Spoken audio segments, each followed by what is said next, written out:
Yuk, mari kita menghitung cost accounting untuk membuat Indonesia menjadi negara superpower di tahun 2045 yang harus kita kerjakan saat ini. Sekali lagi, sekarang kita namakan Vision 2045 Indonesia Emas. Indonesia akan menjadi food country karena akan mengendalikan 50% pangan dunia. Beras akan kita tingkatkan 20 kali hasil produksinya. Pabrik pupuk akan ditingkatkan 20 kali hasil produksinya. Juga semua panganan tanaman lainnya. Storage pergudangan, cold storage dibangun di mana-mana termasuk untuk perikanan dan hasil-hasil laut lainnya. Di setiap provinsi ada. Wilayah Sumatera, Sulawesi, Papua akan jadi lumbung pangan dunia. Kemudian kekuatan mineral bahan baku diproduksi sumber daya alamnya tersebut, namun bukan untuk dijual seperti sekarang lakukan yang hanya jadi komoditas kalau sekarang. Namun semua diproduksi untuk jadi underlying printing money rupiah. Bahkan nanti rupiah bisa menjadi uang yang akan dipinjamkan negara berkembang lainnya seperti ke Afrika, Asia Selatan, dan lain sebagainya. Beda strategi peminjaman uang ke negara ketiga dengan strategi obor dan IMF. Kita tidak memberikan mereka bunga. Kita bukan negara yang memberikan debt trap dengan bunga seperti obor dan IMF, tapi memberikan finish produk yang mereka buat untuk Indonesia dengan harga 20% lebih murah untuk produk dan bahan yang Indonesia tidak bisa produksi. Lebih elegan cara kita. Namanya juga New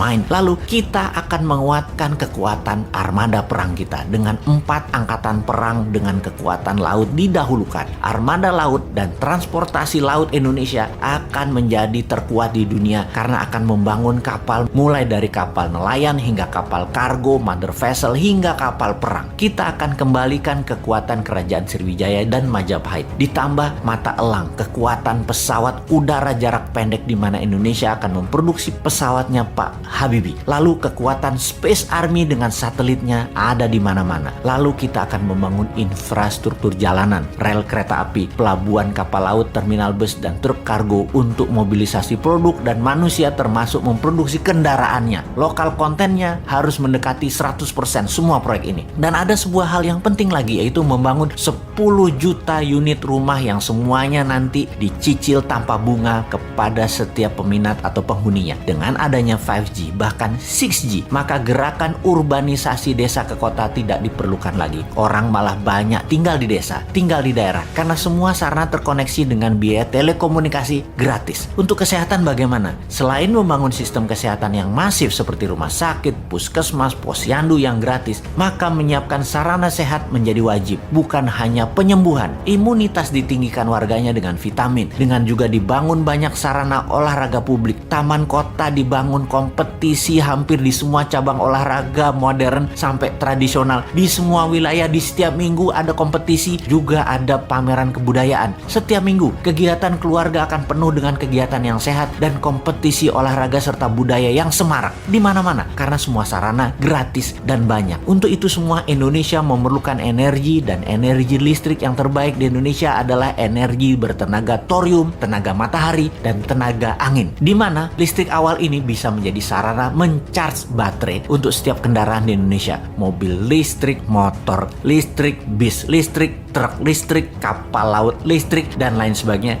Hingga power plant tenaga batu bara yang merusak lingkungan itu akan hilang dalam 5 tahun ke depan. Cost accounting ini mohon ditambah lagi ya sahabat. Capek juga berhalu sendirian. Wahai sahabat New Mind, halunya dilanjutkan di komen Anda di bawah ini. Tenang, uangnya ada. Pastinya bukan pakai hutang negara lain ala janji suci yang lalu ya.